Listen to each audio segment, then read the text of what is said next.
To give batters a different look, pitchers throw a changeup. Your idea of a different look is sunglasses. That's true. But La Quinta Inns and Suites is really taking the different look thing to a new level. Definitely a major league makeover, starting with a bolder, brighter lobby full of comfortable spaces to let you settle in. Or chill out in front of a big flat screen like Wingo would. Oh, you know it. It's a changing La Quinta look to help you get in the zone and look sharp when you hit that big meeting. Prepare to win at business with La Quinta Inns and Suites. Book now at LQ.com.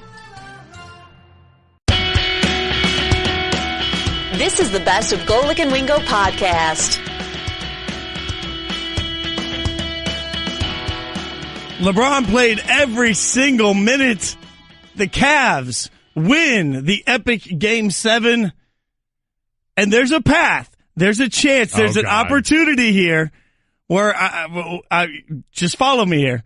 There's a path where LeBron might be able not just to get to the finals, but even steal a championship. It's Golic and Wingo. I'm Jason Fitz in for Trey. Mike Golic Jr. already shaking his head. Didn't even take a minute. I didn't even get a full minute and you're already shaking your head. We couldn't even just ease everyone into Memorial Day on this Monday. We couldn't just ease into talking about and reacting to what was an entertaining, even if clunky, Game 7. We've got another Game 7 coming up tonight in the Western Conference, and you're already, forget putting the horse before the cart, you're putting it all the way at the finish line now. I'm just saying, I'm not saying the cart before the horse. Yeah, either way, I wasn't going to correct you. It's early on Memorial Day. I mean, it's fine. We start the party early. So I wasn't going to correct you, Mike, but I'm just saying, I'm not going to cheapen what just happened. I'm just saying that now you have to look at it and say the bridges are open, the floodgates are going. All of a sudden, there's an opportunity. Just think of it this way. Let's imagine that tonight in the Game 7, there's this sort of Rudy moment for CP3. Chris Paul, injured hamstring, game time decision, comes in, plays lights out, wills his team to the unexpected victory, and all of a sudden the hobbled Rockets go into the finals. You can't tell me LeBron couldn't. I mean, if he could beat the Celtics single-handedly, why can't he beat the Rockets? See, this is Overreaction Monday radio at its finest right now. LeBron and the Cavs go out and get their Game 7 win in the Eastern Conference. LeBron on his way to an 8th straight NBA Finals, and all you can talk about is forget getting there, forget getting through Game 7. You have already killed the Warriors tonight and then killed the Houston Rockets, who would have beaten the dynastic Warriors in the Western Conference Finals and given the championship back to LeBron James. No, I'm simply a dreamer, Mike. Like, I'm not saying any of this will happen. I'm just a dreamer. And as a dreamer, I like to look out there and say, hey, you know what? If I'm writing my Disney script for how this eventually goes, LeBron gets the championship in this version, right? You know what? I think it might be time for me to dole out some advice for you this morning. Yes. Dreamer, wake up for a little bit. Oh, man. Stay woke. Stay woke. Golic and Wingo, let's get to what's trending. We were just talking about it. LeBron James headed to his 8th straight NBA Finals after an 87-79 win over the Celtics on Sunday night, eliminating Boston from the Eastern Conference Finals in the decisive Game 7. LeBron James, 35 points, 15 rebounds, 9 assists in the first game, the lowest scoring and the first victory for a road team in this series. James played all 48 minutes and now in his playoff career moves to a perfect 5-0 when playing the entire game. So LeBron James coming into this game, we knew he was going to have to do it all, and he just seems to understand in these closeout situations. We saw it in Game 6 the other night. When he understands when it's on the line, all these talk about rest, all this talk about minutes goes out the window. He knows he is the only chance for this team to keep moving. 100%. LeBron James was in the zone last night. In the Zone, brought to you by AutoZone. Get in the zone. AutoZone. It's funny when you mention his stat line, 35, 15, and 9 assists. The 9 assists could have been double that if anybody in the first half could have hit a shot. I mean, at one point they had missed six threes that were on his assists. 5 of them were uncontested. So 5 times they were wide open. Great move by LeBron. And the guys are like, I'm not going to hit that one. The only thing worse than the Cavs' first half shooting was the Celtics shooting for the entire game. Gotta respect the resilience, though. They were like, I'm not going to, the shooters got to shoot. Let me tell you what, Marcus Morris was not going to be denied his moment in the sun. Man, I'm going to get us back into this one, guys. If you were playing NBA 2K and uncomfortable with the shot selection, then the real-life version made you very uncomfortable because the amount of Marcus Smart and Terry Rozier, we were talking about it earlier. Rozier at one point, I think, had missed everything, and he drives in, and instead of taking the easy layup, he's like, you know what? I'd rather dribble back and see what I can do with the guy in my face from three. And we'll get into this more in just a little bit with this, but it was amazing the different versions of the Celtics that showed up last night in a setting where they had been so comfortable, almost as comfortable as any team in history during the postseason so far. First postseason loss that they've suffered all year. So well at done. Home. At home, sorry. So good correction there, Mike. In Game 7 Magic for tonight, the Rockets return home for today. Game 7 of the Western Conference Finals, 8 o'clock Eastern on ESPN Radio against the defending champion Golden State Warriors. We've heard about every different injury label for Chris Paul at this point, and right now it sounds like it's going to be a game-time decision. They'll continue to reevaluate him all the way up until tip-off and see if that hamstring is willing to hold, but a lot of this seems tied to them. I've seen our basketball power index here as the Rockets favored, but you know that Chris Paul's presence on the court is going to skew that, and even if he's there, we understand no one's at 100%, but fresh off an injury like that, and one that a hamstring, as any athlete will tell you, there's no real medicine for other than time. We saw Jaylen Brown deal with this earlier in the playoffs for the Celtics, and it's just really difficult on short notice to think he's going to be the full version of himself that was so helpful to them in Game 6. Interesting to me, I was listening to ESPN Radio yesterday afternoon, and they were saying, no way Chris Paul doesn't play. And then I watched last night our coverage, and Jalen Rose was like, no way Chris Paul plays. So we just don't have any idea at this point. But this year, 15-10 is the Rockets' record, 15-10 without Chris Paul, which is not nearly as good as they usually do, obviously. So you have to look at it and say it's everything in this series. That being said, when you go back to Game 6, I mean, I thought Game 6 was going to be handed to the Rockets. I thought the Rockets were going to get handed to them from the get-go, right? And instead, they came out strong, and then they just fell apart. Yep, and then the third quarter Warriors continued to be a thing, and it was all downhill from there. So it is amazing. The third quarter Warriors has become this phenomenon that everybody knows about, and no one knows how to stop. Well, because when it's the one quarter, it seems like where this team puts it all together. So we'll see if they can do it again tonight. Yeah, well, if the Warriors do it again tonight, Warriors-Cavs 4. Still possible. Never before have there been 4 straight meetings between the same two teams in a championship round in the NBA, Major League Baseball, NHL, or NFL history. How about this? We think of LeBron James and his streak in the finals now, 8 straight appearances in the NBA Finals. The Warriors would be seeking their 10th finals appearance overall, which would break a tie for the Sixers for third most in NBA history. They would trail only the Lakers and the Celtics, who grossly outpaced this group. 31 appearances by the Lakers, 21 by the Celtics, but the Warriors going for a little bit of franchise history in the process. It feels like, as much as I want to find my Disney movie magic, it feels like this is the Warriors' opportunity to lose. You mentioned our indexes, but Vegas right now has the Warriors a favorite on the road in Game 7. That's a statement of Chris Paul's injury. It absolutely shows you how big of an effect. We saw in we've seen in this series the way injury can sway it. You had Chris Paul going out the other night. You had Andre Iguodala coming back, and just the effect that whole shift had on this series is certainly going to be felt in a big way. I can't wait to watch it. Game 7 in the NBA is just Game 7 in the playoffs in general. It doesn't matter which sport. Game 7 I love. Best 2 words in sports. Game 7. And you're making fun of me for being radio guy this morning. Also, yesterday, a little baseball action. Come on. It's gone. It's gone. The little thingy's gone now. I don't know what happened. You deleted it. So I'll just probably go bang, bang, bang. We'll just keep going. Sunday was supposed to be the best, be the day. See, now I'm off. Wait, they brought it back. Do you want a breather? It's gone. There you go. I'm pressing the button. I don't know what I'm doing. Someone's got a foot in the parking lot this morning already. What time's the barbecue? Sunday was supposed to be the day 2 of Japan's best pitching talent squared off at Yankee Stadium, but thanks to the Los Angeles Angels' desire to better negotiate the workload management of their multi-position rookie superstar Shohei Ohtani, that did not happen. You're supposed to play the song.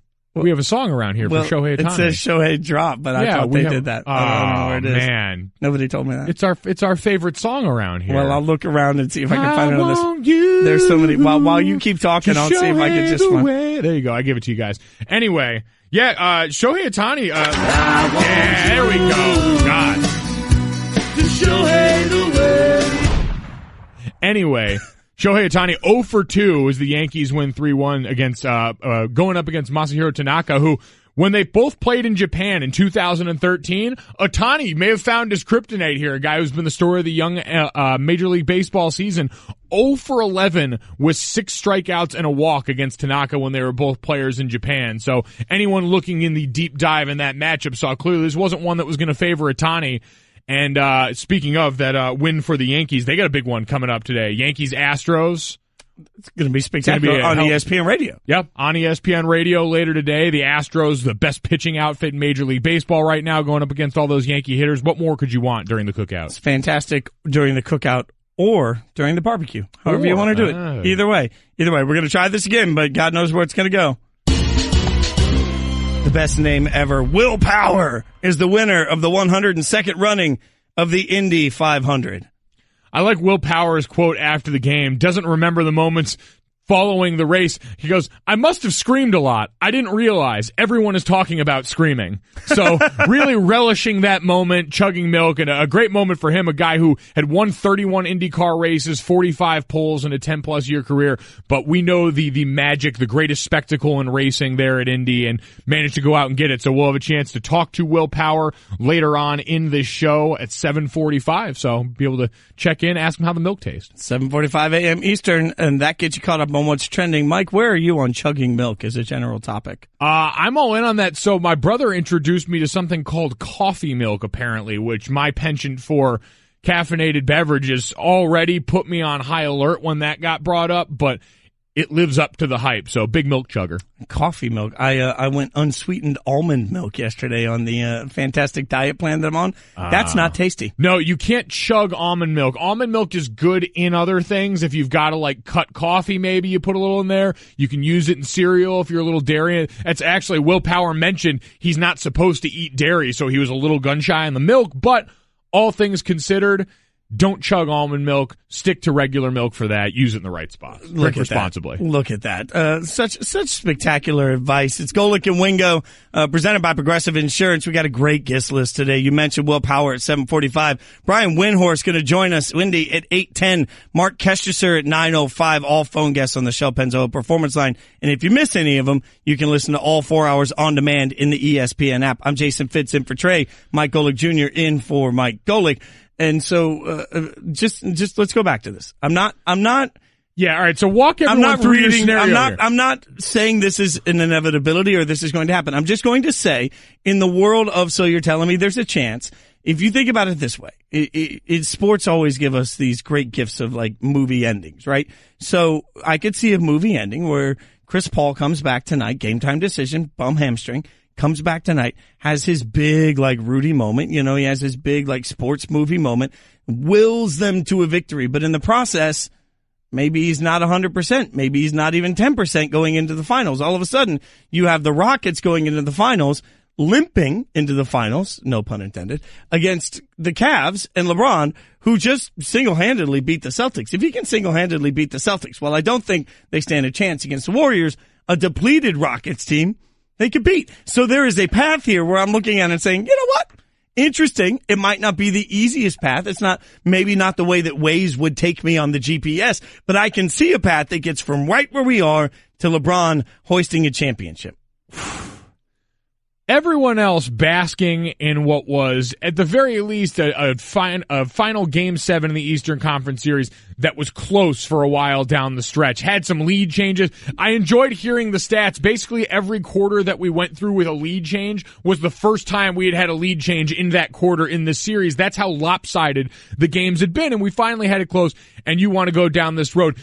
Forgetting all of the ripple effects, the stone that you have tossed in the water right now has a lot of ripple effects because Chris Paul goes out and does that. All of a sudden, we're looking and asking a lot of questions about James Harden. You couldn't be the guy to lift your team over in this moment. You are casting off the Warriors, who after a season of looking apathetic at almost every turn would now have to answer very real questions about their mortality in a basketball sense. What's the future hold for that team? So you're playing pretty fast and loose with a lot of weighty constructs in the NBA. Don't be Twitter guy here. I'm not I'm just saying there is a way. I'm not saying it is the way.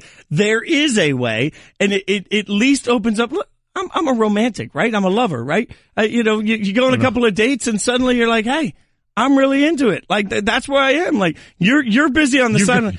But you're going on hypothetical dates with the Rockets and the Cavs in your brain right now. Well, no, I've been on like 3 dates and I'm just ready to settle down. Like that's where I am. I'm looking at the future, Mike. Well, I think if you weigh the possibilities, it's certainly the most interesting to me at this point. And I said going into this postseason, the best version for the NBA would be to have one of the teams, either the Cavs or the Warriors, in the NBA Finals, because there's still star power in those matchups. You've got 4 Hall of Famers on the Warriors team. You've got LeBron James on the Cavaliers team. You want the best players on the court for the NBA Finals during the biggest, best version of your product. So you want one of those as a carryover for what we've seen the last 3 times. But introducing some new blood into it wouldn't have been the worst thing. And for the NBA, if you could draw it up and say, we could have the guy that's going to be the presumptive MVP of the league this year in James Harden in the NBA Finals against the guy we want to give the award to every year who has been on this mountaintop for 8 straight years now, that's probably how they would draw it up if they had an honest moment, because it also introduces what I mentioned kind of jokingly before, this idea that you've got a little more human Golden State Warriors team than we had seen in recent years. So that begs an interesting question, because I've been squarely on, from a basketball fan standpoint, God, I'd love to see anything else. But from a marketing and NBA mind, I would think that the league would look at it and say, Golden State, Cleveland 4? Yeah, give it to me all day. I understand what you're saying, that they're bringing in some new blood, getting some more sort of love to Harden and to CP3 in a final series would be interesting, and that would be good for the league maybe long term. What's best is to create some sort of rivalries that work, right? That's why we're desperate. I mean, we are desperate in the East to figure out how the 76ers are going to become great, and we're desperate in the East right now, today, instead of just looking at it and saying, man, hell of a run by the Celtics. We're desperate to look at it and say, but wait, the Celtics are going to get 2 huge pieces back. They're going to be an epic team too, because what we really want to create on each side is some sort of rivalry each way, right? I understand that. Warriors still are going to give you more star power, though. If I'm the NBA, I want Warriors Cavs all day. I guess I just look at what the motivations are at this point, and you've got a Rockets team that clearly has come into this series happy and content to be the bully. They've come in. This is for anyone that doesn't get this reference, I apologize. Go do your homework. This is Rocky. What was it, Rocky 3 when he goes up against Clubber Lang, right? Yeah.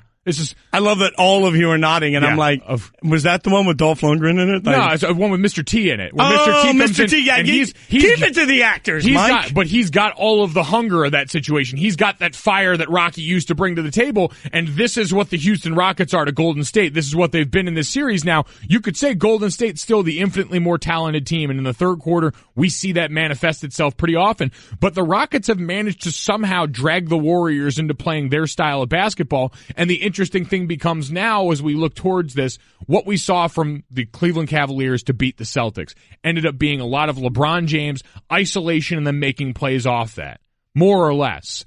That was what it would be back and forth both ways if the Houston Rockets and the Cavaliers play. So not to look too far ahead, because the game last night was great, and there are a lot of things that we can get to, questions on the Celtics side for what went on with them in this game. But matchup-wise, I can understand the intrigue with potential Rockets and Cavs, because styles make fights, and those two styles seem to marry up pretty well. You're listening to Golic and Wingo. We're presented by Progressive Insurance. Commercial insurance through Progressive protects your business and your dream. Choose from over 30 coverage options at progressivecommercial.com. I'm Jason Fitz in for Trey Jr. in for Mike Golic. Let's get into a little of that game last night and what you just said. You know, there's a conversation to be had about the way that game looked, because absolutely the Cavs strategy was get the ball in LeBron's hands and let's just see what happens. In the first half, he was absolutely trying to create, and we mentioned it earlier with this stat line. He hit a lot of open guys. They didn't hit their looks. In the second half, they did hit their looks. But at the end of the game particularly, it felt like LeBron and the Cavs got this surge in belief and confidence, and the Celtics, the moment felt like it was too big for them. Like, it felt like in the last 3 or 4 minutes, they were incapable of running any sort of an offense that wasn't get it to somebody and chuck up a 3. Even down 4, 5, 6 points, when you've got the TV team coming in and reminding you, hey, there's 2.5 minutes left in this game. There's plenty of time down by 5. And the Celtics offense at that point was pitch up a desperate three. It looked like the game got bigger than them at the end. I enjoyed hearing from, all of our NBA analysts, Chauncey and Paul Pierce, before Game 7, talking about their experiences in this moment and how it is just different. You can't really mimic the intensity of a Game 7 of this magnitude without having experienced it. And you saw the difference for these two teams. The difference between having a player like LeBron James, and Mark Jackson actually talked about this in the broadcast, being able to play with incredible players, all-time greats, because all the pressure is on them. So this Cavaliers team walked into a setting where a lot of these guys had already been, and they had the luxury of being able to look out and say, we've got Game 7 LeBron James. All right, I can relax now and just do my job, because in this setting especially, I understand what an advantage he gives us. Going out there and being able to point to another guy on your team, because everyone understands who the guy is, and in Cleveland, nowhere it's clearer than that team in that situation. They can look out there and say, we've got that guy, and relax. The Celtics, Jason Tatum has become that guy for them on this team. We saw that ascension last night when he decided to put LeBron James on a poster and give him some chatter. You saw the chatter after that really set everyone off, but that team still didn't have a guy that in that moment they had the same confidence in. Just born through experience. You can think that about somebody, but until you've seen it over and over again, it doesn't quite feel the same. You mentioned Jason Tatum. He's not going to be a star. He is a star. And there was an ascension period for him last night that's going to be interesting to keep an eye on. Golic and Wingo. and Wingo. Mm-hmm. Trey Wingo and Mike Golic Sr. The only thing better than one Game 7 is two Game 7s, back-to-back nights. Good Lord, the basketball gods have shined down on us and said, congratulations. Tonight, for the first time since 1979, both conference finals going 7 games. Tonight, the West gets their turn to get all of our attention. It's Golic and Wingo. I'm Jason Fitz, in for Trey Jr., in for Mike. And it's time for Straight Talk, brought to you by Straight Talk Wireless. Best phones, best networks, no contracts. Mike, it's funny because last night's game, which we just talked about so much in the East, sort of personified some of what the East has looked like throughout the course of the year. It was kind of ugly. It was close. It was packed in, but eventually there was a winner. I don't feel like that's going to be the case tonight. There's this sort of this magic to the Western Conference. I will admit they're just flat out better. And so when you think Golden State and you think Houston, I just think this game's going to be spectacular. The series has just given us so much across the board that I'm not sure what we'll get. We had Game 1 where the score ended up being lopsided towards the end, but that first half ended in a dead tie where the complete opposite of the shooting performance of last night, no one could miss in the opening game of the Western Conference Finals. And then since then, it's been a lot of blowouts. Like this stat will tell you everything you need to know about what's coming up in the game tonight. The Rockets have lost a pair of games in this series by at least 25 points, including the last game in Game 6. Only 5 other teams in NBA history have won a series that featured a pair of 25-point losses. You know who the last team to do it was? The 2015 Houston Rockets when they beat the Clippers in the Western Conference. So this is a team that's sort of been used to this, but this has been the boom or bust of the last couple of postseasons in the NBA, so it's very emblematic of where we are. So I've gone on record many times on Spain and Fitz, which you can listen to Monday through Friday, 6 to 9 p.m. Eastern on ESPN Radio, saying that whilst, when we finally got a close game in this series a few games ago, said a close game wasn't necessarily a great game. It was sort of a sloppy game. There's been some sloppy basketball at times in this series. I think the reason I have so much hope for tonight is that, at least in our minds, when we take all of the stereotypes we have of what a Game 7 means, we expect those stereotypes to play out. And they did a little bit last night. LeBron was LeBron, and maybe the youth of the Celtics showed up a little bit. Some of the things that you stereotype show up. Well, when you think about the Rockets and the Warriors particularly, and you think about both of them playing at their best, that's amazing. And that's what I think you have to presume we'll get tonight. Some version of the best. The only thing that stinks is that whatever we get from Chris Paul, so much is going to be made over the course of the next, 14 hours today about whether or not at every cookout or barbecue you're at, it's going to be is Chris Paul going to play? Is Chris Paul going to play? And the real answer to that is, even if he does play, he's not going to be Chris Paul. So the Rockets are going to have to come in with an effective strategy that allows them to win this game. And frankly, James Harden's going to have to prove he's the MVP. Yeah, and that's what I think most people are going to circle on is, all right, we've got a guy who we've already given this award to for a while now, and so far through the playoff run, he's had instances of being great, but it hasn't felt the same as watching the takeover that we've seen in the Eastern Conference at times. It hasn't even felt the same in certain instances, some guys from the Warriors that we've seen. Now, we've seen multiple. We saw the Klay Thompson Game 6 where he reminded us all that he was born for this. We've seen Kevin Durant clearly cement himself as kind of their version of LeBron at times. When this offense has devolved into one-on-one basketball, it's been through KD. But on the Rockets side, we're still waiting to kind of see James Harden do it in that moment, because that's what we all want in these postseasons, is for guys that we consider great players in almost every other realm to start building up their resume in this portion of the season. And James Harden, who has been prolific scoring the ball, but it hasn't, we all want the best players to be the best leaders, to be the go-to guys in these moments. And we're starting to wonder now, is James Harden going to be a guy that really gives us that? And that's what I'm excited to see tonight. That's Straight Talk, Straight Wireless, nationwide coverage on America's largest and most dependable 4G LTE networks. When you talk about Harden and the expectations for him, I will always look just on the other side of the court tonight. If the shoe is on the other foot, if Steph Curry had been hobbled and Steph Curry was out, and this was a Game 7, today would be all about what's the legacy of Kevin Durant, because we don't want to cut Kevin Durant any slack for any reason at any point, because people have made up their mind that they don't like him. So for whatever reason, the way we judge Kevin Durant, it would be held up over here, and his entire legacy would depend on how he plays in the Game 7. I'm not willing to be less than that on Harden. I think that there has to be some memory of how poorly he played last year when he needed it the most, when his team needed him the most. And, he forgot how to basketball. And so he has a terrible game. The Rockets get eliminated.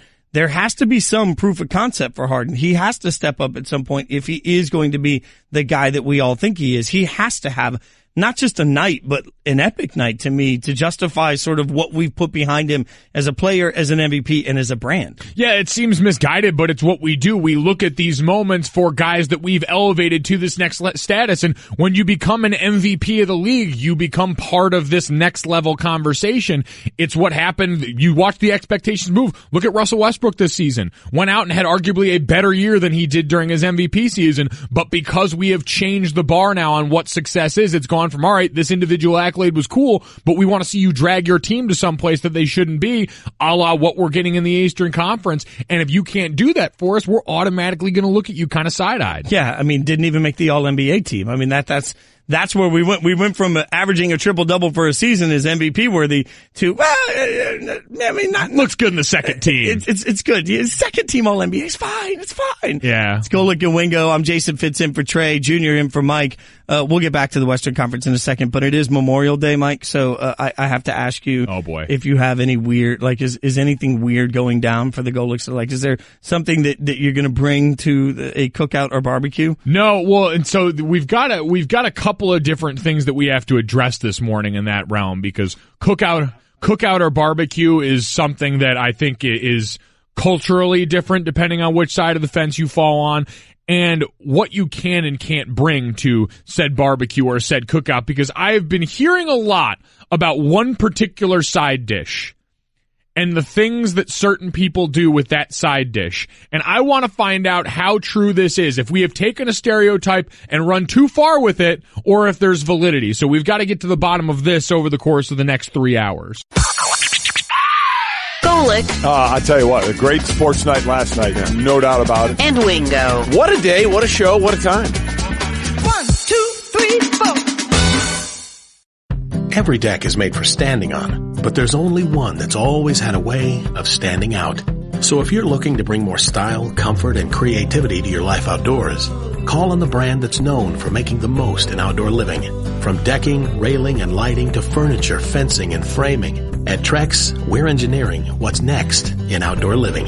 To learn more about all of the outdoor solutions Trex has to offer, call 1-800-289-TREX or visit Trex.com. That's TREX.com.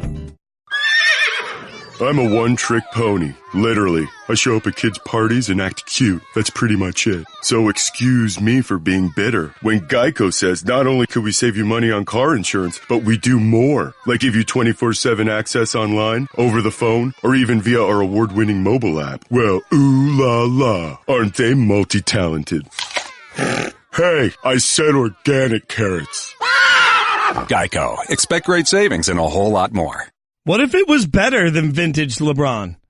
What if it just wasn't a vintage LeBron performance? What if this is the best LeBron? He's only getting better. Was last night the best night of his career? His head coach thinks so. It's Golic and Wingo. Jason Fitz in for Trey. Junior in for Mike. This hour, Golic and Wingo presented by La Quinta Inns and Suites. Book at LQ.com and win at business. We're presented by Progressive Insurance. And I think that's one of the things that really strikes me about it. We continue to say vintage LeBron, but there is sort of, to use the cliche adage, sort of the fine wine LeBron. Like, it feels like LeBron's only getting better with time.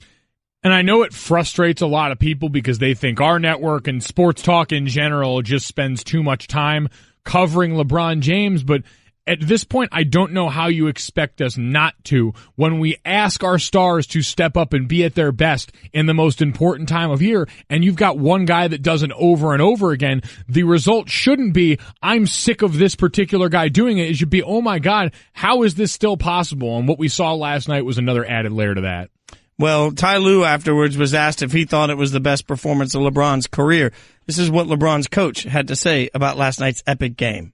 I mean, the bigger the stage, the bigger the player. And he's been doing it for us since we've been here. And, the great quote from the great Doc Rivers is, you always want to go into the Game 7 with the best player. And, we have the best player on our team going into a Game 7. I like our chances. And he delivered again.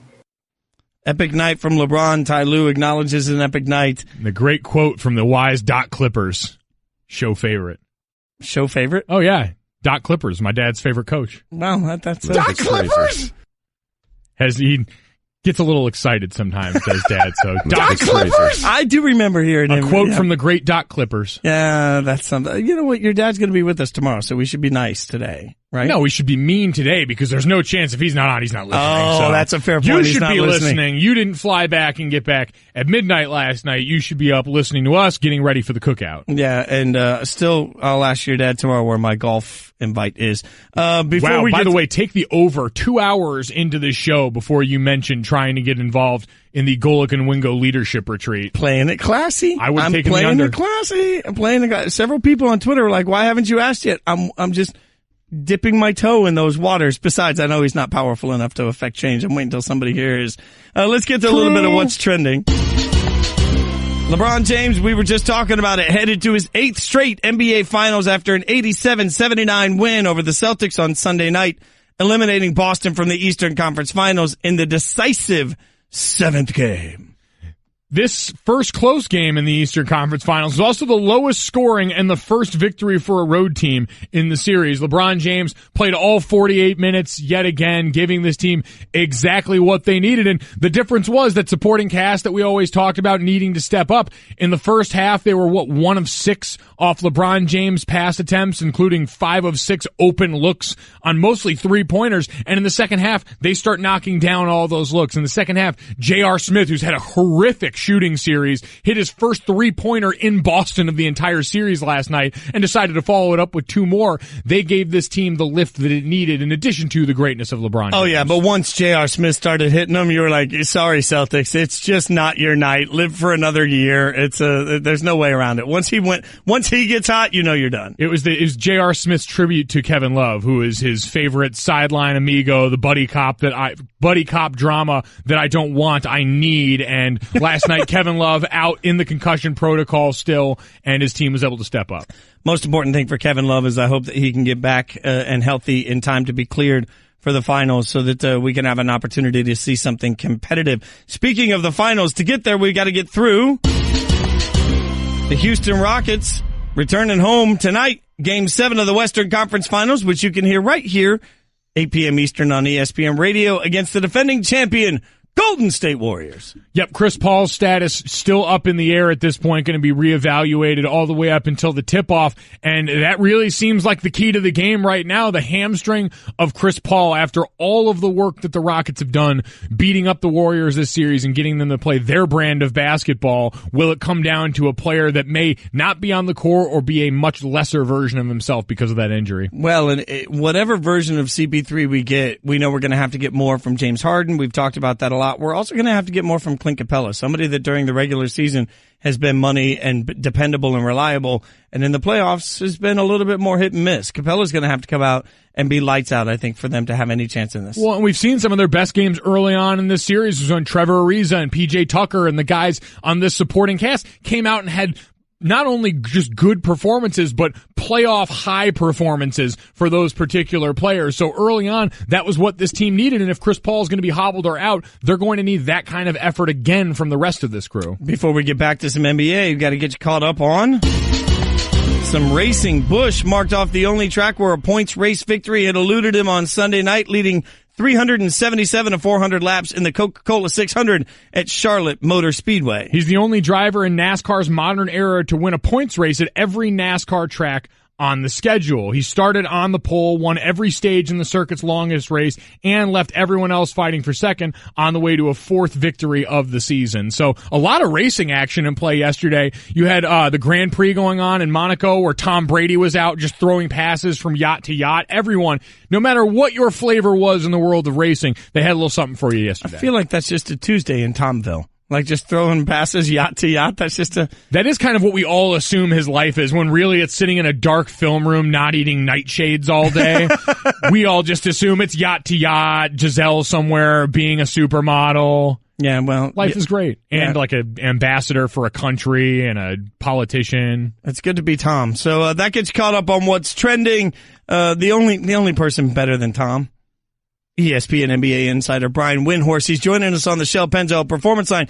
Get triple action protection for optimal engine performance with Shell V-Power Nitro Plus premium gasoline. Wendy, thanks for some time early this morning, man. We appreciate it. Put into perspective sort of your thoughts on what you saw from LeBron last night. Well, you had statistically, it wasn't even one of his probably 10 best games of the postseason. But when you consider everything that he had to deal with, and it's easy to forget because people just move game to game. But he was playing his third game in 5 days, and he played an obscene amount of minutes in those times. He was also nursing an injury because he had a contusion on his leg on Friday night, and so for him to be able to get through 48 minutes and put up those points and that kind of production to win a Game 7 on the road, where a team that had been 10-0 at home this year. And granted, it was not the Celtics' best game, but it was their third game in 5 nights too. And they only really playing 7 guys. And sort of to win that war of attrition, it's one of the finest moments of his career. I mean, I know it's a hard sell to people who only look at championships, and I really don't have much I can say to those people. If that's the route you want to go, then that's fine. But I think it would be irresponsible to look at his 9 Eastern Conference championships and say this is like the rest of them. He's never had to run a gauntlet like this, not necessarily with his opponents, but with the challenges that have been put in front of him with his team. And you put it all together, and it was a pretty remarkable and impressive thing. And I don't know if it'll be lost to history, but it ought not to be. Talking to Brian Windhorst in the Shell Pennzoil Performance Line. And LeBron was stellar through the course of that game, and we've talked about the looks and situations that he found his teammates in that they didn't knock down in the first half but started to in the second half. What was the difference overall for this Cleveland team in an area and an arena in Boston on the road where they had struggled for the rest of the series? Well, they slowed the game way down, and so that helped LeBron be able to just control the pace a little bit. And they played ugly. And frankly, the Celtics probably should have built a 20 or 25-point lead in the early going when nobody besides LeBron could hit a shot. I think out of their first 25 points, LeBron had scored like 16 or 18 of them, and the Celtics were not really able to extend the lead. And when they did that, they basically gave the steal sign, because at some point, if you continue to let them have open shots, they're going to start making them. And it was a combination of factors. It took Terry Rozier going 0 for 10 and Marcus Smart going 1 for 10 from three-point range, plus the Cavs guys waking up. But, it wasn't just a singular thing. The Celtics did not play their best game. But that's what, it was reminiscent to me of the 2016 Game 7 in the finals. The Warriors did not play their best game that night. And LeBron didn't play his best game either. He had a triple-double, but that was an ugly game because by Game 7 they were just tired. And so they were able to get it to the point where they uglied it up enough where the best player can make a bigger difference. I mean, the slower the pace of the game, the uglier the game, the more impact he can have. And so it really felt a lot like 2016. And, those are the 2 Game 7s he's won on the road. To win a Game 7 on the road, it's probably going to have to be a game like that because by definition, if you're playing on the road in Game 7, you're probably the outman team. And that was certainly the case in this series as it was 2 years ago. You're listening to Golic and Wingo on ESPN Radio. Jason Fitz in for Trey, Jr. in for Mike. We're talking to ESPN NBA insider Brian Windhorst. Can you make sense of sort of the Celtics offense in the last 5 minutes of the game for us? Because it felt like it was haphazard at best near the end of the game. They were holding on for dear life. They lost the control of the rope. They lost the game. What I mean by that is they were playing outside themselves. And, that's the thing about experience at this level, to score under that kind of pressure when the game just becomes a slog, you really have to have your wits about you. And they just don't have the 10,000 hours. I mean, LeBron does. And even some of those Cavs players do. Guys like Tristan Thompson and J.R. Smith, guys who were performing last night, those guys have a lot of playoff games. They've won playoff games like that before.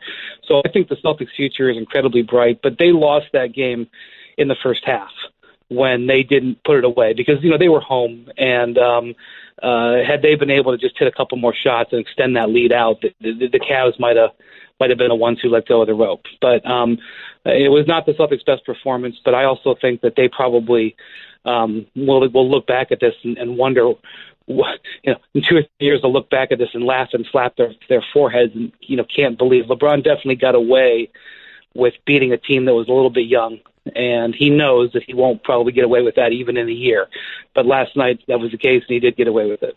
Talking to Brian Windhorst on the Shell Pennzoil Performance Line. You mentioned all the things LeBron had to overcome in this, one of which was the absence of their all-star power forward in Kevin Love. What does it say about this team that basically for the last 2 games, they were able to go out and put this all on their back without the assistance of one of their best players? Well, I think it actually helps them defensively against Boston. In fact, if you listen to Brad Stevens closely, he thought he didn't come right out and say it, but he thought it actually hurt the Celtics game plan if Kevin Love wasn't out there. Because if you really chart the games, they're the central part of their offensive game plan. The first 5 games, wherever Kevin Love was, they attacked him. They took more shots against Kevin Love. The guy he was guarding took more shots significantly in the first 5 games than anybody else. So now, when Love is making his own shots, it's survivable for the Cavs. But Love wasn't. Love was only shooting 38% in the series. So he was kind of being a bit of a negative for them. Now, that said, he has had great playoff games before, and if he was in the lineup yesterday, he might have hit 3 3-pointers or 4 3-pointers in the first half, completely overwhelmed the Celtics, and it would have been a different story. But when Kevin Love is not shooting the ball well, his defensive deficiencies make it hard for him to be on the floor. And so he wasn't shooting the ball well when the Cavs went to Jeff Green, who has been playing well, has played well the last 2.5 games. You get a much more dynamic defensive player, specifically a player who can play 2 or 3 positions. And so from a straight X and O's matchup, it works out better for the Cavs to have Jeff Green out there if Kevin Love's not going to make shots. So in a strange way, I actually think it actually fed in and helped the Cavs win. But the Celtics, again, missed the opportunity.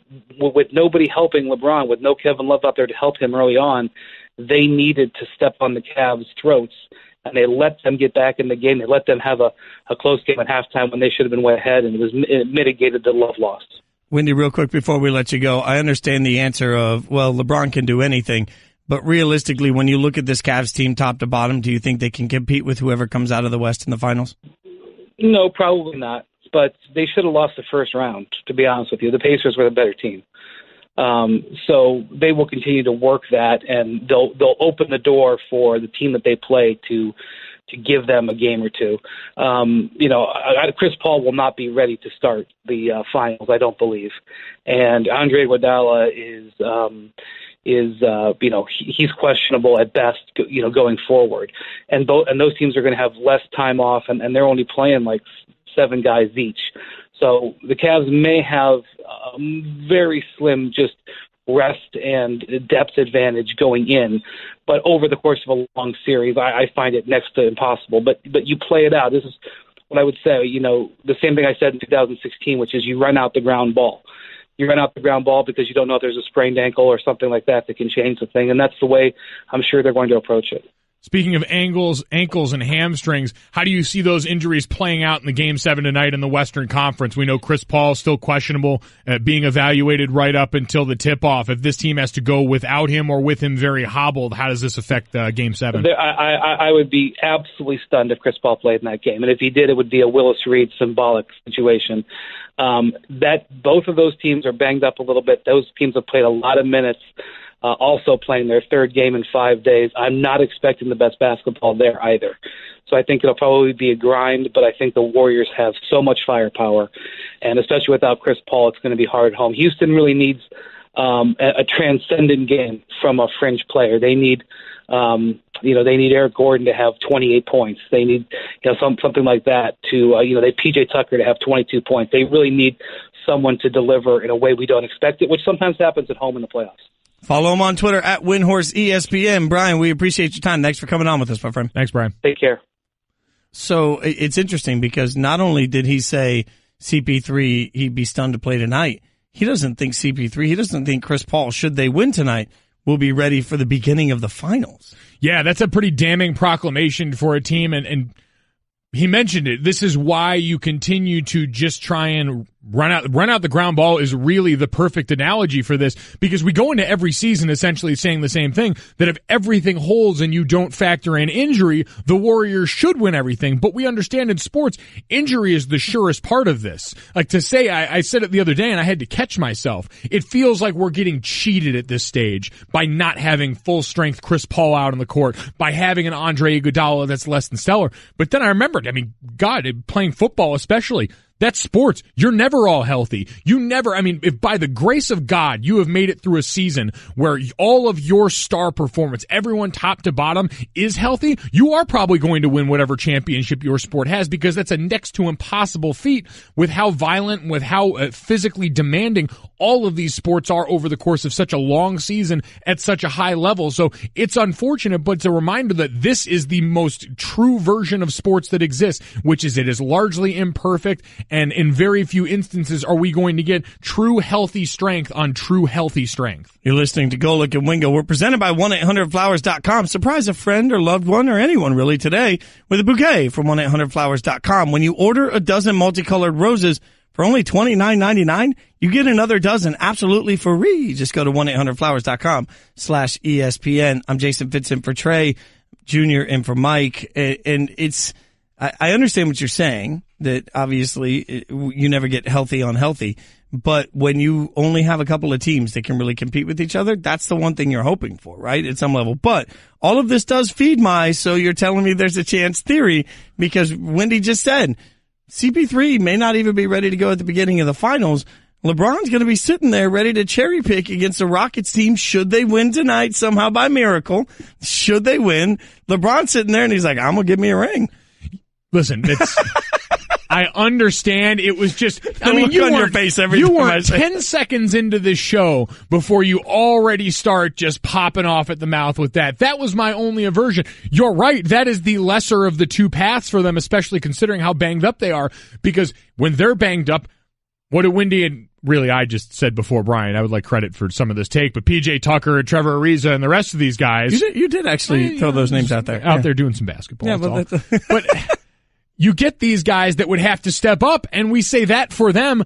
The slight against the Golden State Warriors is that Andre Iguodala might be hurt, which maybe hurts them defensively against LeBron James some, but when you can throw Draymond Green and Kevin Durant and Klay Thompson and all the rest of these guys as defensive options against him, and they go down on the other end and they're all capable of overtaking a game, this is a Warriors team that, for all of their flaws, and this is the true nightmare for the NBA, that in a season where Golden State has been as apathetic as possible, openly admitted they didn't really try that much during the regular season, and during this postseason of wax and wane in interest, that they could still be the ones more than likely hoisting this trophy at the end of the season if no one's careful. Yeah, there's this alarming realization that the Warriors' second, third, and fourth best players are all better than whoever the Cavs want their second best player to be on any given night.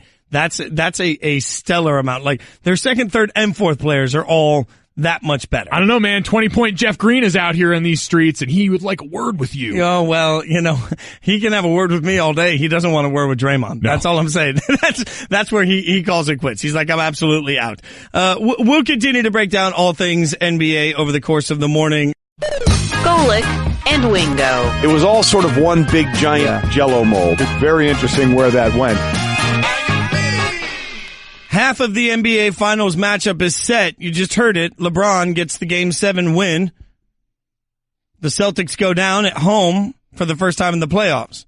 The question is, who are they going to play? We'll find that out tonight in the rare, as I'm stealing from my Golic Jr., in the rare Game 7 sandwich. 2 consecutive games, 2 consecutive nights of Game 7s. For the first time since 1979, both conference finals in the NBA have gone 7 games, and we are the benefiter of all of it. Yeah, we get to eat a nice sandwich. And we get to grill out all day and then get Game 7 tonight. It's really a perfect situation. That's the meat amidst the sandwich. You've got a holiday as the meat between 2 buns of Game 7s and conference finals. And the start of the NHL Stanley Cup final, singular, tonight, which I know you believe is horrifically misplaced, but nonetheless, it's going to be fantastic and entertaining. I will be watching it on one laptop while watching something, while watching the NBA on the other. It's Golic and Wingo. I'm Jason Fitz in for Trey. Junior's in for Mike. We're presented by Progressive Insurance. All of our guests on the show, Penzo Performance Line. If you miss anybody, you can listen to all 4 hours on demand in the ESPN app. If you're just tuning in,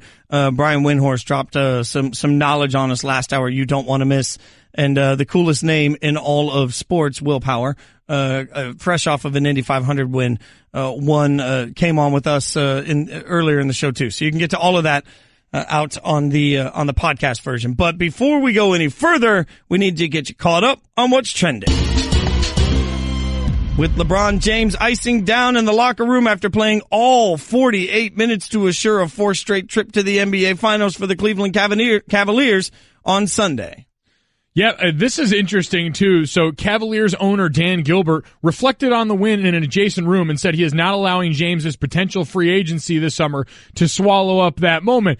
I'm sure for you, it is the only thing consuming him at this moment because they are playing with a lot of house money at this point with LeBron James. And so we're all going to sit here and measure and hem and haw about how this outcome potentially affects his future in Cleveland. But as we look towards offseason prospects for some of these teams as the year winds down, this is the biggest one hanging in the balance. The biggest boom or bust movement this offseason will be what happens with LeBron and this team because without him, they careen off the cliff into the lottery picks. Well, I think that's the interesting part of it is that this isn't just a matter of, well, with no LeBron, they'll figure something out. No, they won't. They'll absolutely spiral into irrelevance, and that's the future of the Cavs. Yeah, this isn't a trade where you're getting equal value in return. This is tried and true free agency where you get nothing, you lose. Good day, sir. Now, that being said, I do believe LeBron's not even thinking about it. He shouldn't be thinking about it. He has a whole team that's thinking about that. So, in any contract-driven employment, whether it's entertainment, sports, music, or athletes, for any of it, at some point, you've got a team that works on your deals. And so LeBron's team's, I'm sure, figuring everything out. LeBron's just sitting back worried about basketball, and he'll go do what he wants to do next. Nice stock line. My agent will handle all that stuff. I'm focused on basketball right now. You'll hear it 1,000 times, but with LeBron, we believe it. This guy is myopic in his approach to the game. He is obsessive, and it shows on the court because he's just better than everyone else is better. Well, and there's nothing Dan Gilbert can do at this point to change whatever the fate of the Cavs are, right? I mean, the Cavs are going to be the Cavs, and whatever the decision is going to be from LeBron will be made from the body of work from Dan Gilbert over the course of the last year, not over, buying him a nice steak dinner right now. Whatever happens with LeBron, if it's good for the Cavaliers, will be in spite of Dan Gilbert, because make no mistake about it, we've seen LeBron's snapshot memory. It remembers a particular letter from many moons ago, and it ain't going to forget anytime soon. Oh, that is such a good point. From one Game 7 to another, the Houston Rockets return home today for Game 7 of the Western Conference Finals, which you can listen to at 8 p.m. Eastern on ESPN Radio against the defending champion Golden State Warriors. I just thought I'd give the Reed some drama. Yeah, no, that was nice. You leaned into that, and it'll be all in. We heard from Brian Windhorst, our ESPN NBA insider, before that he would be shocked if Chris Paul plays tonight with that injured hamstring, and so we talk about the other Cavaliers all the time, the other Rockets. Can Eric Gordon and PJ Tucker and Trevor Ariza be the guys that they were for this team earlier in the series? And in just a few minutes, we'll get to Mark Kestershire, who'll be on the call. We'll get his thoughts on all of that. Before we do it, get you caught up a little bit on some baseball. Sunday was supposed to be the day two of Japan's best pitching talent squared off at Yankee Stadium, but thanks to the Los Angeles Angels' desire to better negotiate the air quotes workload management of their multi-position rookie superstar Shohei Ohtani, that did not happen. No, did not happen. Went 0 for 2 in a Yankees 3-1 win, struck out twice against Masahiro Tanaka, and hold please. Oh yeah. I want you to show the way. Yeah, how dare you try and bury our favorite song? Everybody was reacting like I just said a foul word on air or something. So I was like, what did I screw up? And then they're like, the drop. Golic and Wingo hangs its hat on a few things right now. And one of them is an undying love for the Shohei Ohtani song. Although last night it was not very song-worthy from Shohei. I mentioned 0 for 2, couple of strikeouts in that 3-1 loss to the Yankees. And they got history. They got a little bit of history here. Masahiro Tanaka and Shohei Ohtani both played in Japan as professionals in 2013. And in that season, Shohei Ohtani 0 for 11, 6 strikeouts and a walk against Tanaka. So he's got his number. I just want to commend you on your pronunciation of all of that. There's a reason they didn't let me even try. They just gave that to you because I wouldn't stand a chance. We work in words, Fitz. It's what we do, and mostly because I can't do numbers. Well, that's fair. That gets you caught up on what's trending. Obviously, the talk of the day has been sort of split 3 ways between Memorial Day cookout dilemmas, but also, more importantly, between the Game 7 sandwich. Last night we get the Eastern Conference, and they give us sort of a moment for LeBron that will only add to whatever the legacy is. So now we need to figure out what tonight will mean and whose legacy will be cemented. To do that, we go to the Shell Pennzoil Performance Line where ESPN Radio play-by-play man Mark Kestershire joins us. Kesty, thanks for some time early this morning. Appreciate you, my friend. And I'm curious, Wendy seemed pretty positive CP3's not going to play. If Chris Paul doesn't play tonight, can the Rockets win? I don't think so, and I don't think he's going to be able to play, but I know they've been working on him ever since he went down here in Game 5.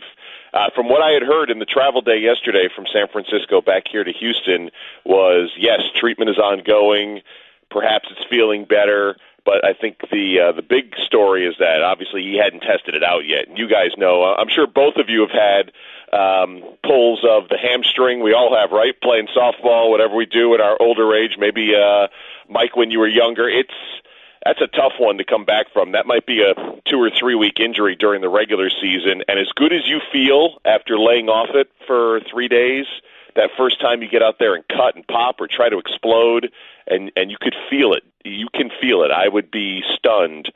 Indeed, I guess I'm using the same word Wendy used, if he's out there tonight for that Willis Reed moment, and that's not good news for the Rockets and hasn't been since he went down. No, I'm with you. We only have to look as far back as Jaylen Brown earlier in this playoff run. I remember the first dunk he went up for coming back from that hamstring injury, and you could see him thinking about it. So it's ever present, and it's got to be on the minds of these Rocket players. I'm interested, Kesty, as you've been around and getting ready to call this game. We hear the line out of Houston has been consistent. The pressure's on Golden State. As you've been poking around this team, are they actually believing that leading up to an important Game 7 for this franchise? You're talking about Houston or for Golden State believing the pressure? Houston. Look, they're trying to find every angle, and what we saw in the first quarter in Game 6, they're capable of. I don't know if they're capable of it over a 4-quarter stretch, and I thought Hubie Brown, my partner who's seen like a million years of basketball, had it right from the start. As he's watching the game progress, there is so much pressure on James Harden, and he didn't shrink away from it. He had 32 points.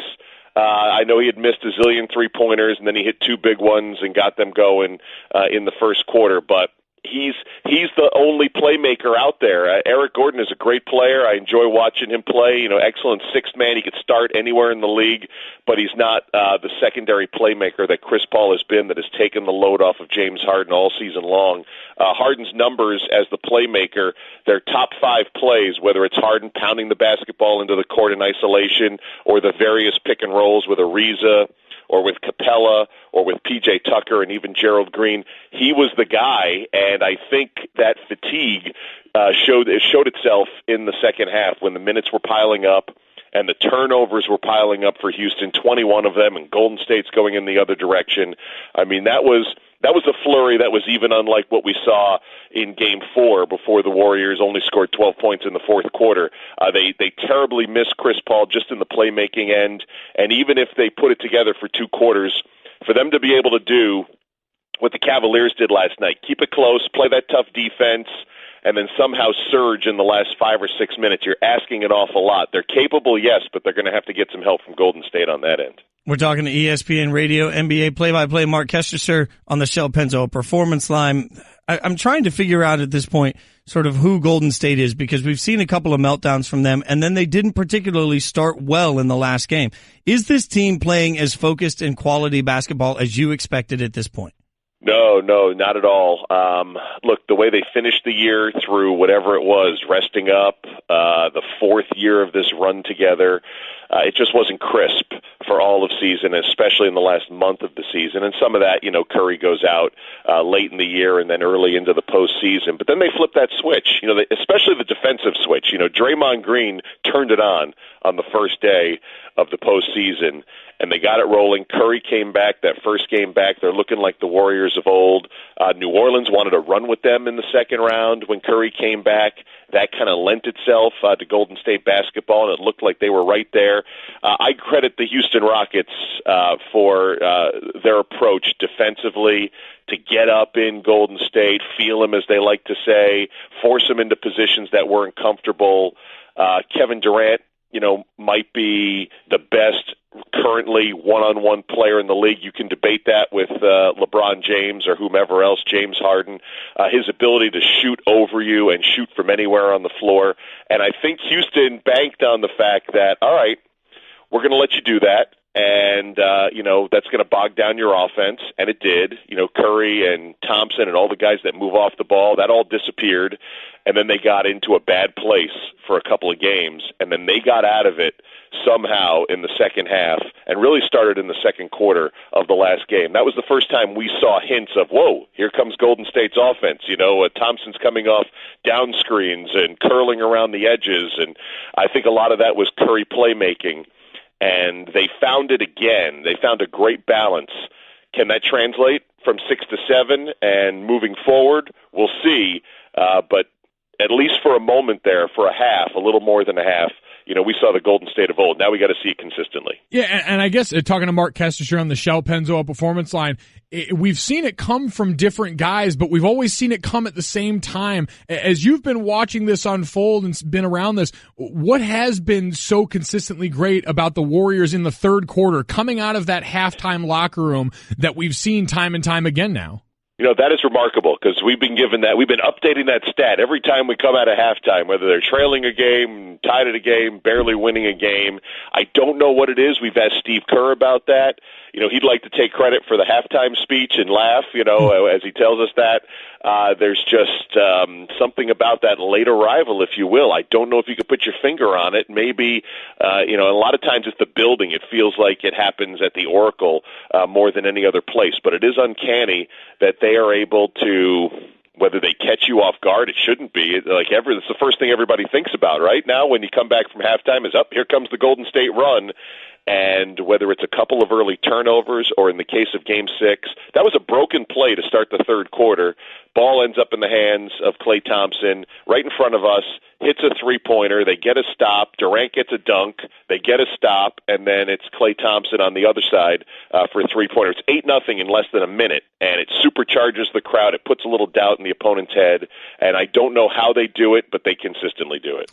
Kesty, I want to go back to what you've been talking about a little bit about Golden State here because it's it smacks me in the face as much as we love the NBA and as well as the NBA is doing right now. What statement does it make for the league that the Cavs have been alarmingly inconsistent throughout the course of the year in effort?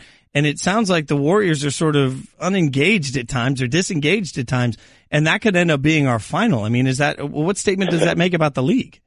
Well, I don't know if it makes a definitive statement about the league. Maybe the length of how long, it all plays out from October to now. I don't know. That seems like a convenient excuse. I really think it's, the first time in this 4-year run.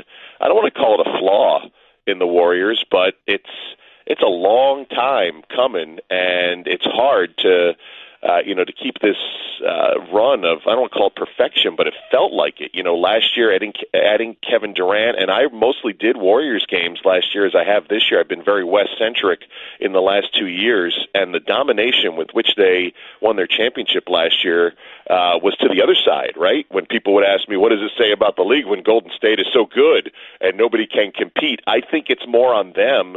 And I also think I haven't even mentioned the name Andre Iguodala in our conversation this morning, and he is so important to what they do. I must have asked Steve Kerr 8 different ways, in the last couple of months and maybe 100 different ways in the last couple of years what he means. And he always simplifies it to me by just saying, he does what we need to get done. He's the facilitator through which all this happens. Curry, is the greatest shooter of all time, and Klay Thompson is right there with him, and Draymond Green is maybe the important glue guy because he could do everything, and Kevin Durant puts you over the top. But the numbers don't show what Andre Iguodala does on the defensive end. When things get stuck and he takes over, whether it just be with a word or a glance or even physically with him on the floor, I think they really miss him, and that turned out to be a really big injury, especially the 2 games they had, the 2 close games they played here in Houston, and I'm not sure they're going to have him tonight either for Game 7. Forget glue guy, sounds like super glue. Talking to Mark Kestecher on the Shell. Glue. Gorilla Glue, exactly, on the Shell Pennzoil Performance Line. Kesty, just for you personally, we've talked so much about these 2 Game 7s in the conference finals and the allure of that as sports fans. As someone who's getting ready to be on the call for this, how do you prepare for this big moment, knowing the eyes and ears of the world are going to be glued to what you guys are going on and just being a part of this moment? It's funny, I hadn't thought about it till just now. Now I'm going to shrink at the moment. I hope not. You're welcome. Yeah, it's like, hey, only a couple of million people are out there listening. Don't screw it up. What's interesting about this time of year? We jump around from team to team throughout the season, sometimes sport to sport, when it's crossing over from football to basketball and now basketball to baseball, and you're always just trying to keep up. You're always prepping. There's always another thing to keep your eye on. And at this time of year, it's kind of slows down in that you almost feel like a team broadcaster, and you're seeing them, you're getting the nuances, and it feels a little bit easier, but you have to keep your guard up, as in, something big could happen at any moment. And the best feeling in the world, at least, from the national perspective, is we're always placed with the best analysts in radio, whether it's PJ Carlissimo or John Barry, and then I get to work with Hubie Brown for the conference finals and the finals, and there's nothing that has ever happened in basketball that he hasn't already seen in some iteration. And, knowing he's got that covered, and really, I just have to document the moment. And it's, I guess, 25 or 30 years worth of experience finally coming to a head. And just say what you see, keep it simple, make sure you're describing it so folks have a chance to understand it, because things happen so fast. Get your analyst in and out, and hope you're speaking English when the right time comes. Kesty, it's going to be hard to live up to what we've already given you this morning, but I think, my friend, you can do it. Thanks for joining us. Mark Kestecher on the Shell Pennzoil Performance Line. Have a great call tonight, my friend. We appreciate it. Thank you. Appreciate that. Have a great show, guys, and great long weekend to everybody else out there listening this morning. You don't want to forget, guys, that the NBA Western Conference Finals are on ESPN Radio. Tune in tonight for Game 7. Harden and the Rockets host Durant and the Warriors. Presented by Indeed. Coverage begins at 8 p.m. Eastern on most ESPN radio stations. Because of the time slot that I'm usually in with Spain and Fitz from 6 to 9 p.m. Eastern, Monday through Friday on ESPN Radio, I get to talk to Kesty a lot before games when we're shortened and they go into NBA coverage. And it's amazing how just clearly he sees it all. So when he comes in and says, I don't think the Rockets can win, that means something to me, because, he is a guy that looks at everything through such a balanced scale approach. I think there's some significance there.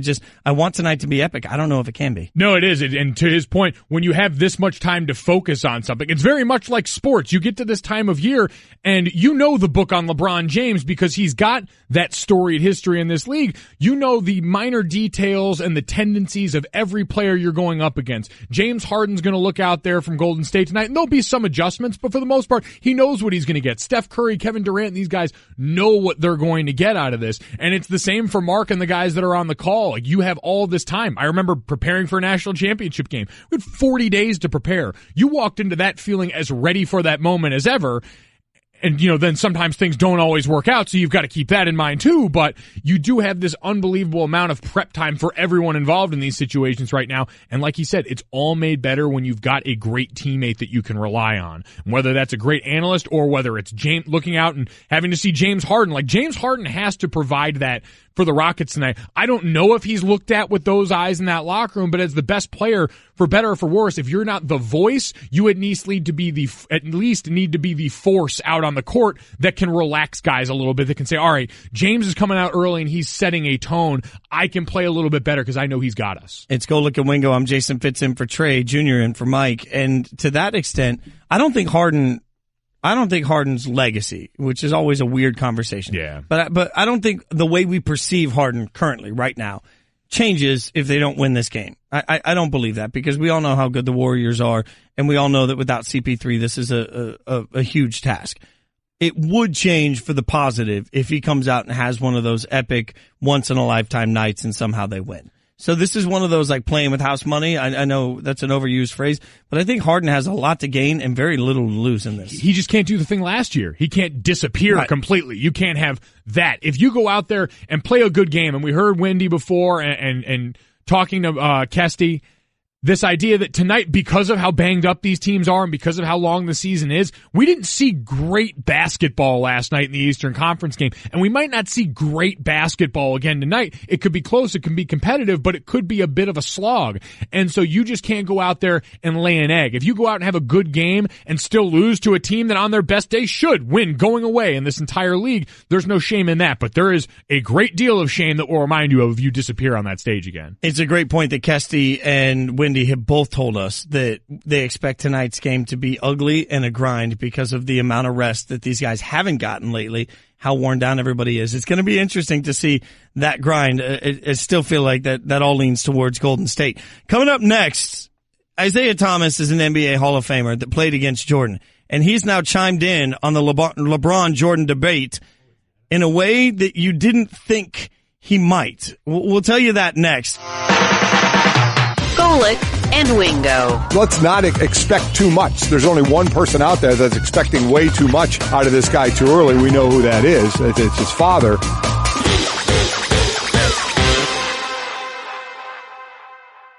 Man, it's a Game 7 sandwich, and it feels so good after last night. And I'll admit, I'm the guy that said earlier the Cavs were done and they weren't going to go to the finals, which really there's a period right when I said that. I was doing pretty well on the prediction stuff in life, like had a pretty good run going. I said that, and I don't think I've gotten anything right since. Like, that was the moment that I don't know what voodoo doll your dad has of me, like, after I said that, but all of a sudden things have gone awry. I haven't gotten anything right in the playoffs. So I took Boston in 7.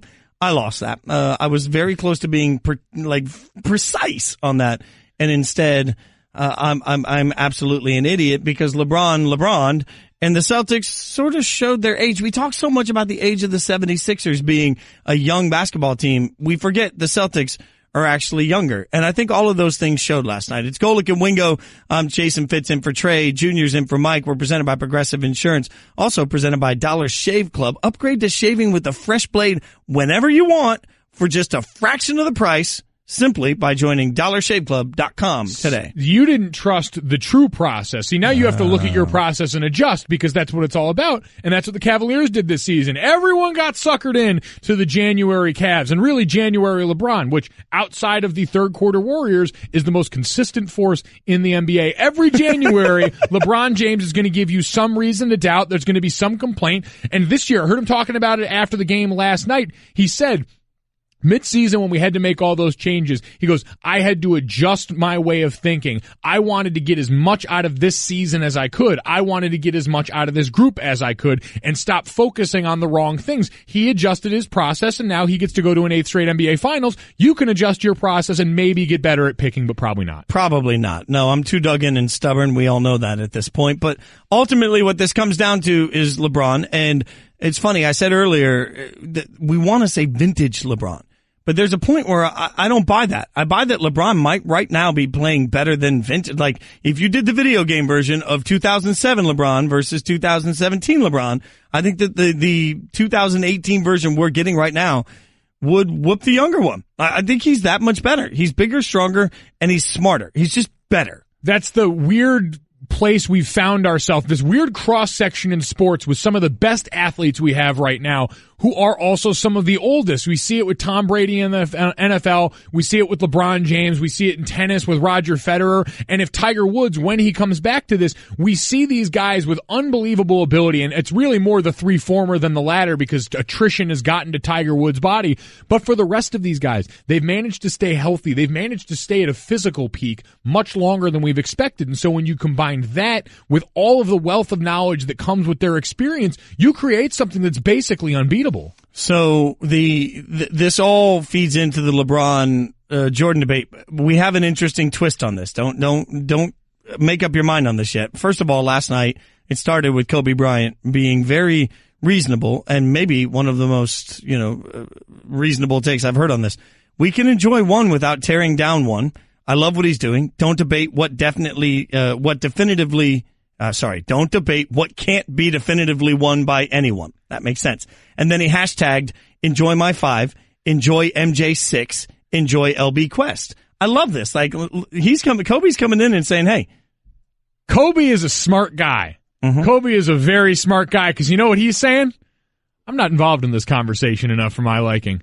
I got an idea. I'll play the diplomat. I'll be the guy that comes in this, not with hot takes, but with reason. And I'll look at this and say what everyone's feeling at this point, because everyone's worn out in the fact that somehow we bring the LeBron Jordan debate back new every year and find some sort of way to insert it in the conversation. Kobe's saying, no, don't do that. But what is he saying first? Before either of those two, who are actually the center of the debate, hashtag enjoy my 5. This is well played. This is Kobe Bryant getting his Stugotz on right now and inserting himself into a conversation that people have really shown him the door on. Somebody tweeted him back, an NBA guy tweeted him back and said, enjoy my 5. Kobe's angry. He's trapped at the kiddie table at the base of Mount Rushmore.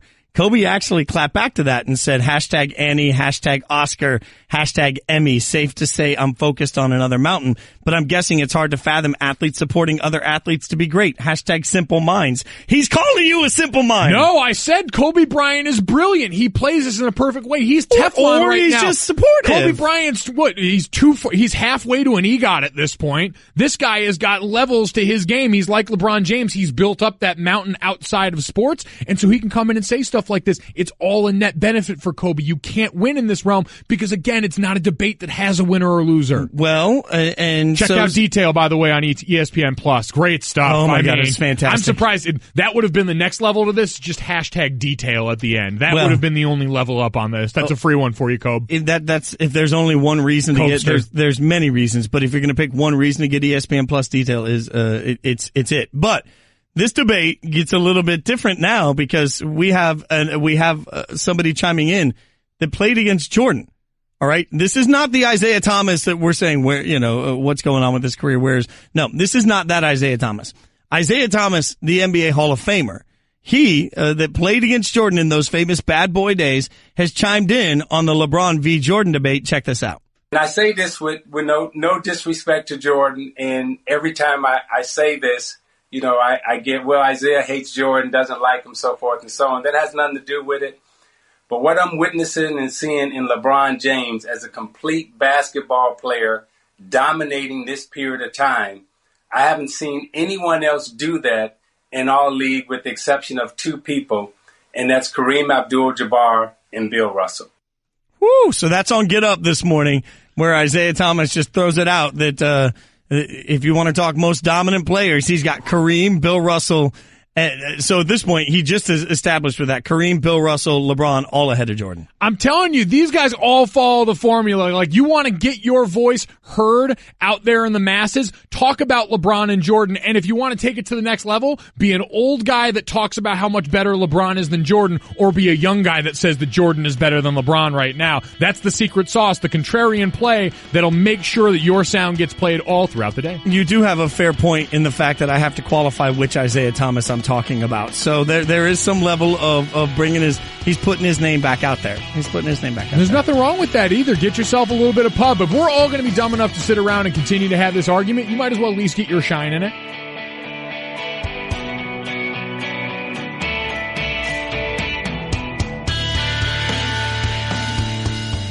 This has been the Best of Golic and Wingo podcast. You can listen or subscribe on the ESPN app, Apple Podcasts, or just ask your smart speaker to play Golic and Wingo. Plus, you can check the guys out live weekday mornings from 6 to 10 Eastern on ESPN Radio and on ESPN News.